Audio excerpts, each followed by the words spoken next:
pour éviter, puisqu'on va faire les porte-empreintes sur ces modèles, pour éviter qu'il y ait des fractures. Et maintenant, dans les laboratoires, on utilise beaucoup de plaques photopolymérisables. Donc, pour désinsérer ces plaques, il vaut mieux que les modèles soient faits en plâtre dur.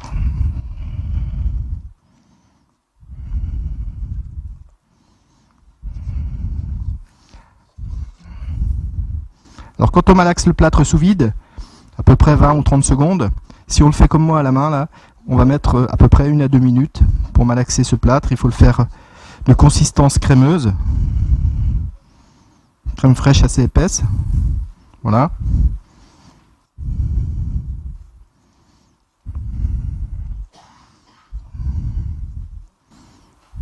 Même encore un peu liquide là.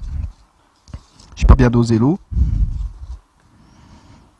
Je vais en remettre un tout petit peu, ça va nous permettre d'avoir une prise un peu plus rapide.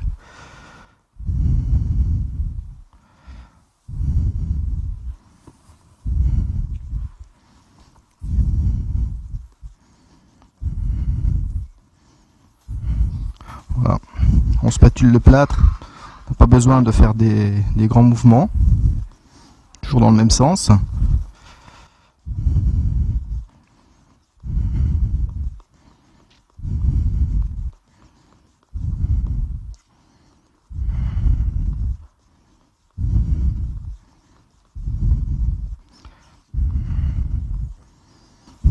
Ce qu'on fait aussi pour la coulée des empreintes, on utilise un abaisseur de tension superficielle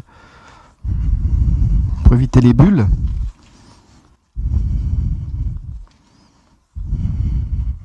Voilà.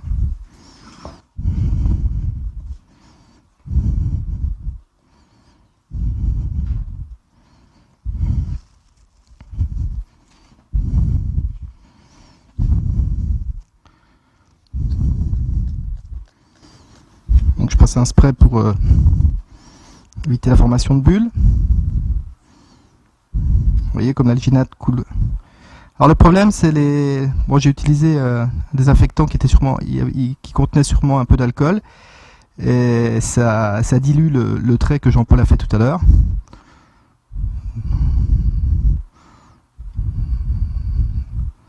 Donc voilà. Et on tape l'empreinte, on la vide. On retape sur le bord du bol où on utilise un vibreur. Voilà, et on remplit donc cette empreinte alginate. Voilà, je vais la poser. Ensuite, je remplis mon socle. Voilà, le plâtre est un peu liquide, hein. C'est pour ça qu'on va avoir des petits soucis. On va attendre un petit peu. L'inconvénient du direct. Je vais repasser la parole à Jean-Paul. Voilà l'empreinte mandibulaire. Je vous ai dit que je vous montrais tout aujourd'hui. Porte-empreinte mal choisie. J'en ai pas d'autres. Bon, c'est pas grave. Voilà mon empreinte mandibulaire. J'ai corrigé comme je pouvais. Si je vous la montre comme ça, vous dites bon, ça va à peu près. On a tout. Mais je vous montre la vérité. Et il en manque un chouïa. Elle est mauvaise, elle est foutue, elle est foirée mon empreinte. Parce que, je vous disais tout à l'heure, une bonne empreinte, c'est celle qui contient tous les éléments. Celle-là ne contient pas tous les éléments. Donc, si j'avais le porte-empreinte juste la taille au-dessus, je la reprendrais volontiers, mais je n'en ai pas. Et je vous montre simplement les inconvénients du direct. Mais vous voyez que j'ai une partie, mais je ne peux pas tout exploiter. Donc, ce qui me gêne, c'est d'avoir des manques. Ce qui ne me gêne pas, c'est d'avoir des surextensions, parce que je les corrige. Voilà l'esprit des empreintes primaires. Retour à l'observation clinique à chaque fois, une bonne cartographie, et ça vous gagne du temps.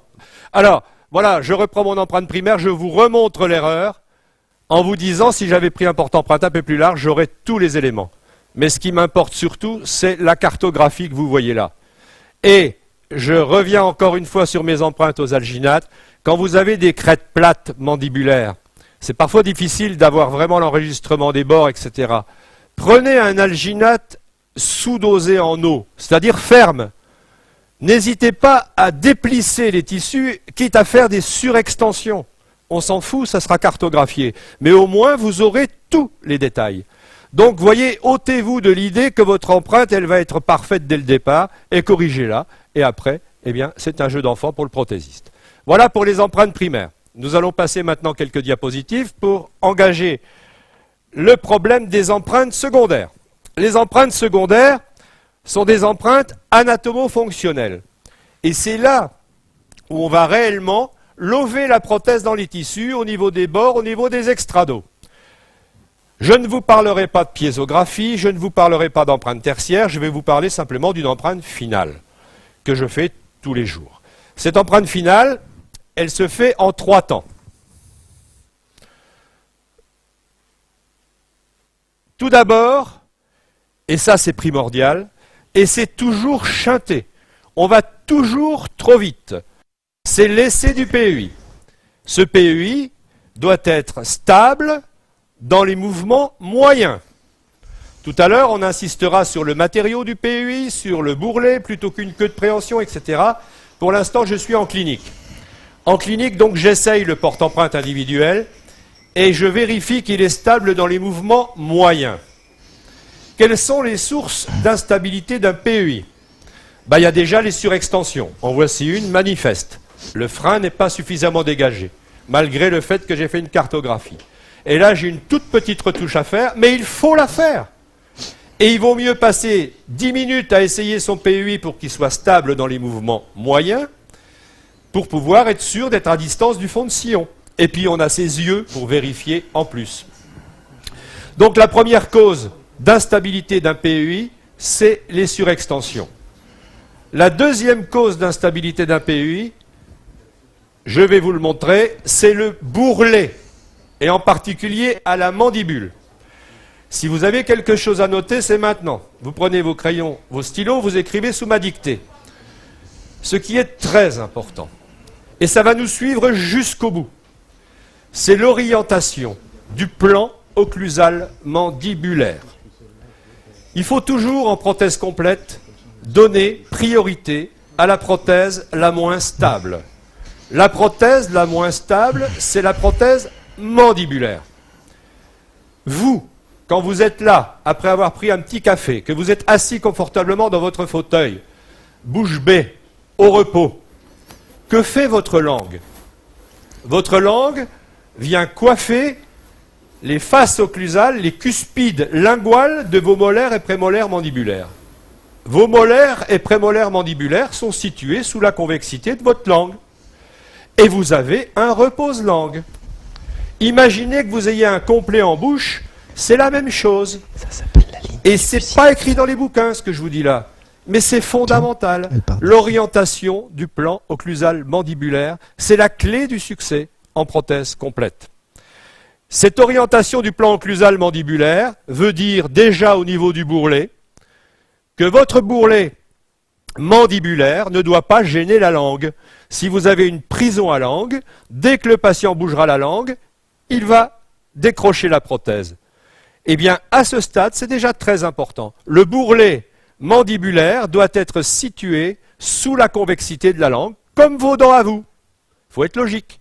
Alors, comment regarder? Eh bien, vous vérifiez déjà au niveau antérieur, au niveau du dentalé, que le bourrelet affleure la lèvre. Flirte avec la lèvre, pour faire plaisir à Michel. Donc, il faut que votre bourrelet ne soit pas trop haut devant, ni vos lèvres. Et à l'arrière, vous ne devez pas vous projeter dans le plan sagittal au-dessus des tubercules rétromolaires. Les trigones, les tubercules rétromolaires, c'est la limite haute du plan occlusal mandibulaire. Les 2/3 du tubercule.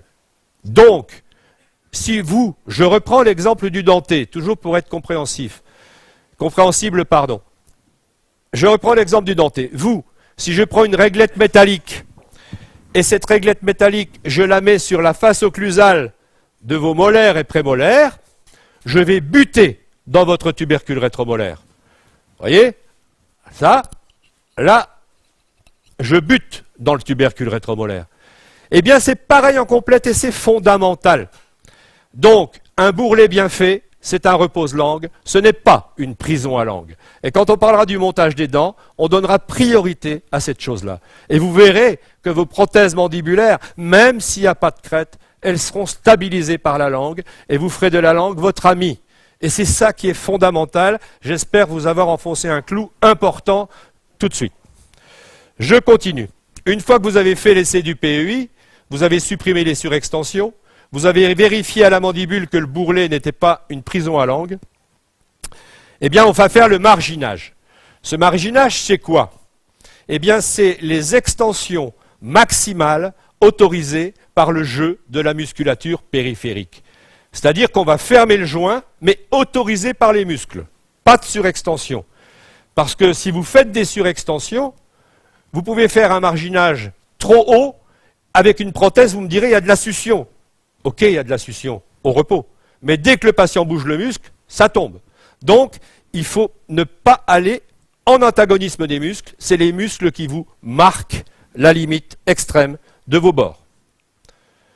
Ce joint périphérique, donc sans surextension, vous le faites en faisant classiquement les tests de Herbst. Et là, le patient va participer énormément. Participation active du patient.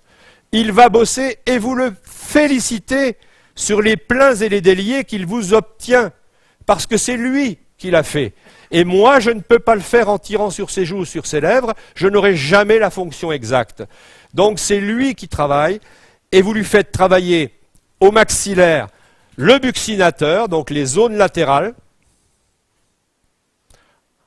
Ensuite, les zones d'Eisenring, on en reparlera tout à l'heure de ces zones d'Eisenring, en faisant l'essuie-glace de gauche à droite avec la mandibule.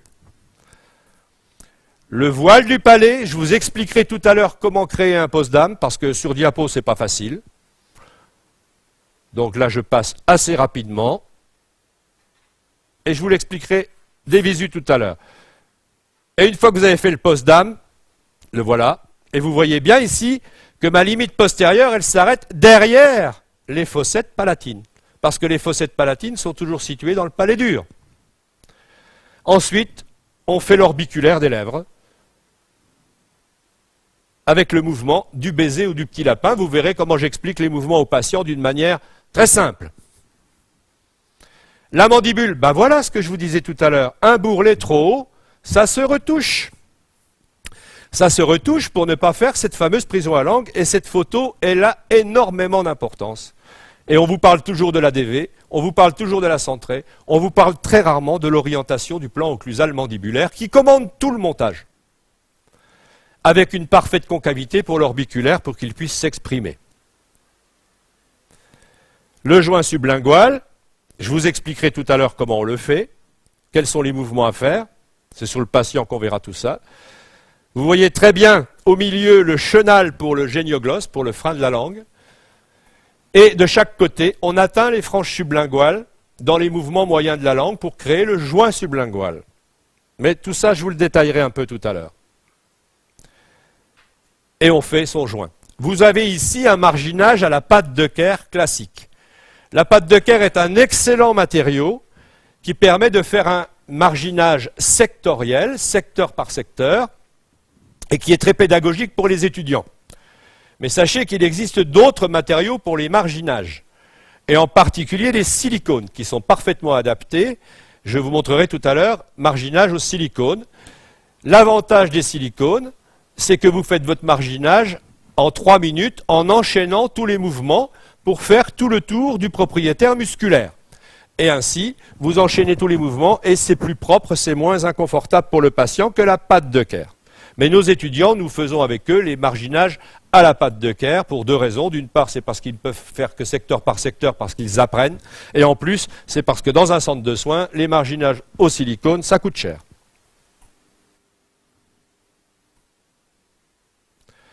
Après, une fois que vous avez fait votre marginage, vous avez terminé le but de l'empreinte secondaire, vous faites le surfaçage.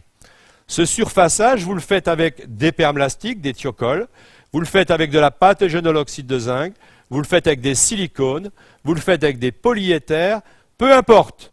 Ce qui est important à ce moment du surfaçage, et j'emploie volontiers le terme de surfaçage, c'est que le matériau soit fluide. chiasseux, excusez-moi l'expression, mais vous en souviendrez. Donc un matériau fluide complètement chiasseux qui vient filmer les limites obtenues par le marginage pour ne pas refaire encore des surextensions. Et puis à ce moment-là, vous mettez même de la pâte sur l'extrado, on vous expliquera comment faire les extrados, et vous pouvez même enregistrer les muscles sur le plan des extrados pour avoir une prothèse réellement personnalisée. Donc c'est l'empreinte finale. Voici le surfaçage mandibulaire au permlastique. Les zones d'Eisenring, par exemple, là vous devez faire les extrados. Parce que les zones d'Eisenring, vous avez tous appris dans les bouquins que c'était des espaces passifs utiles à combler. Oui, à combler, d'accord, mais à combler en fonction. C'est-à-dire que si vous mettez plein de pâtes à ce niveau-là, et si vous avez des bords trop épais, le patient, ça va blesser ou ça va décrocher la prothèse quand il fera des mouvements. Parce que là, vous voyez un patient au repos et vous voyez parfaitement l'ampoule d'Eisenring. Mais si le patient il fait un mouvement latéral vers la droite, vous allez voir ce que ça donne. Cette ampoule se ferme complètement. Et qui est-ce qui ferme l'ampoule? C'est l'apophyse coronoïde. C'est du dur, ça. Donc, si l'apophyse coronoïde ferme l'ampoule, imaginez que vous ayez un bord trop épais, vous voyez ce que ça peut faire. Ça décroche ou ça blesse. Oui, oui, on va la regarder, bien sûr. Et vous voyez, quand on fait ça, on doit tenir compte donc de la zone d'Eisenring en fonction. Et on obtient parfois des méplats, voire des véritables concavités. Et ces véritables concavités sont pour nous des signes fonctionnels de ce patient sur les extrados. Donc vous devez exploiter systématiquement vos extrados au niveau des zones d'Eisenring. Et puis vous pouvez le faire partout. Vous pouvez avoir des empreintes de ce type. Ça, c'est de l'empreinte fonctionnelle. Ce n'est plus la prothèse de Monsieur Tout-le-Monde.